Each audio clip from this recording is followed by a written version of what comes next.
ഇസ്രയേലിനെ കണ്ണീരിലും ഞെട്ടലിലും ആഴ്ത്തിയ October 7 Hamas ആക്രമണത്തിന് തിങ്കളാഴ്ച നാളെ ഒരു വർഷം തികയുകയാണ്. ഇസ്രയേലുകാരും വിദേശികളുമായി 1200-ലേറെ പേരെ അന്ന് ഹമാസ് വധിച്ചു. 250ഓളം പേരെ തട്ടിക്കൊണ്ടുപോയി. ഗാസയിലെ ഒരു വർഷം നീണ്ട യുദ്ധത്തിനിടയാക്കിയ ഈ സംഭവത്തിന്റെ ഓർമ്മ വിപുലമായി ആചരിക്കാനൊരുങ്ങുകയാണ് ഇസ്രയേലുകാർ. ഹമാസ് അംഗങ്ങൾ ഏറ്റവുമധികം നാശം വിതച്ച നഗരങ്ങളിലൊന്നായ എസ്ദേറോത്തിൽ നടക്കുന്ന അനുസ്മരണ ചടങ്ങിൽ പ്രസിഡന്റ് ഐസക് ഹെർസോഗ് നേതൃത്വം നൽകും.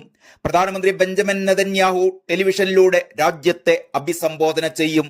നൂറുകണക്കിന് പേർക്ക് ജീവൻ നഷ്ടമായ നോവ സംഗീതോത്സവം നടന്ന റെയിം കിബുത്സിയിലും അനുസ്മരണ ചടങ്ങുണ്ടാകും. ഗാസയിൽ വെടിനിർത്തൽ ആവശ്യപ്പെട്ട് കിബുട്സ് ബീരിയിൽ റാലി നടക്കും. 100-ലേറെ പേർ കൊല്ലപ്പെട്ട സ്ഥലമാണിത്. ബന്ദികളുടെ മോചനം ആവശ്യപ്പെട്ട് ടെല്ലവീവിലും പ്രകടനം ആസൂത്രണം ചെയ്തിട്ടുണ്ട്. ഇതിനിടെ ചൊവ്വാഴ്ച 200ഓളം മിസൈലുകൾ അയച്ച ഇറാന് മറുപടി നൽകാൻ ഇസ്രായേൽ തയ്യാറെടുക്കുന്നതായി വാർത്തകൾ. ഇസ്രായേൽ ഉദ്യോഗസ്ഥൻ വാർത്താ ഏജൻസിയായ AFPയോട് ശനിയാഴ്ച വെളിപ്പെടുത്തിയതാണ് ഇക്കാര്യം. വരും ദിവസങ്ങളിൽ ഇതുണ്ടാകുമെന്ന് അദ്ദേഹം പറയുന്നു. ഇതോടെ ഗാസയിലെ യുദ്ധം കൂടുതൽ പ്രദേശങ്ങളിലേക്ക് വ്യാപിക്കുമെന്ന ആശങ്ക തീവ്രമായിരിക്കുകയാണ്.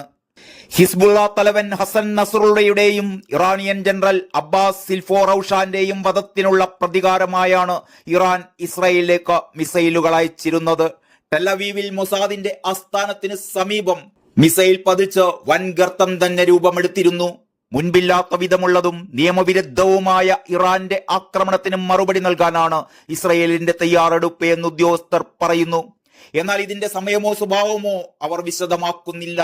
സിറിയൻ തലസ്ഥാനമായ ഡമാസ്കസിലെ ഇറാൻ സ്ഥാനപതി കാര്യാലയത്തിന് നേരെ ഇസ്രായേൽ നടത്തിയ ആക്രമണത്തിൽ 13 പേർ മരിച്ചതിനുള്ള തിരിച്ചടിയായി ഏപ്രിൽ 13 ഇതിനു മുൻപ് ഇറാൻ ഇസ്രായേലിലേക്ക് മിസൈലുകൾ അയച്ചിരുന്നത്.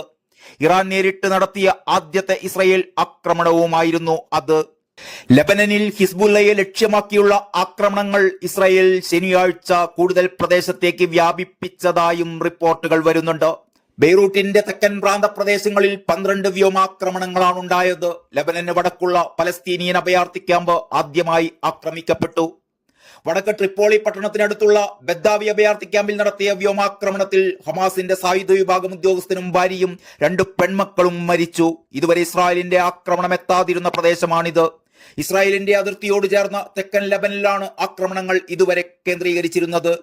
വെള്ളിയാഴ്ച രാത്രിയും ശനിയാഴ്ച പുലർച്ചെയുമായി നടന്ന ആക്രമണങ്ങളിൽ 6 പേർ കൊല്ലപ്പെട്ടു എന്ന് ലെബനന്റെ ഔദ്യോഗിക വാർത്താ ഏജൻസിയായ നാഷണൽ ന്യൂസ് ഏജൻസി അറിയിക്കുകയുണ്ടായി.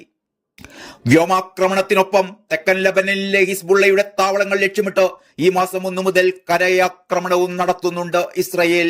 മിസൈലുകൾ, റോക്കറ്റ് വിക്ഷേപണ സ്ഥലങ്ങൾ, നിരീക്ഷണ ഗോപുരങ്ങൾ, ആയുധപ്പുരകൾ എന്നിവ തകർത്തു എന്ന് ഇസ്രയേൽ പറയുന്നു. ഇസ്രയേൽ അതിർത്തിയിലേക്ക് എത്താൻ ഹിസ്ബുള്ള ഉപയോഗിച്ചിരുന്ന തുരങ്കങ്ങളും നശിപ്പിച്ചുവെന്ന് ഇസ്രയേൽ അറിയിച്ചിട്ടുണ്ട്. സെപ്റ്റംബർ അവസാനം ശക്തി പ്രാപിച്ച ഇസ്രയേൽ ഹിസ്ബുള്ള ഏറ്റുമുട്ടലിൽ ഇതുവരെ 1400ഓളം ലെബനൻകാരാണ് മരിച്ചത്. ഹിസ്ബുള്ള അംഗങ്ങളും സാധാരണക്കാരും ഇതിൽ ഉൾപ്പെടും. 12 ലക്ഷം പേർക്ക് വീട് വിട്ടു പോകേണ്ടി വന്നു. 2 ആഴ്ചക്കിടെ 3.75 ലക്ഷം പേർ സിറിയയിലേക്ക് പലായനം ചെയ്തതായി ലെബനീസ് സർക്കാർ പറയുന്നു. ലെബനൻ സിറിയ അതിർത്തിയിലുള്ള പ്രധാന പാതയായ മസ്ന വ്യാഴാഴ്ച ഇസ്രായേൽ വ്യോമാക്രമണത്തിൽ തകർന്നിരുന്നു. വൻ ഗർത്തങ്ങൾ രൂപപ്പെട്ടതിനാൽ വാഹനയാത്ര സാധ്യമായതുവഴി ആയിരങ്ങൾ കാൽനടയായി പലായനം ചെയ്യുകയായിരുന്നു എന്നാണ് വാർത്താ ഏജൻസിയായ AP റിപ്പോർട്ട് ചെയ്തിരുന്നത്.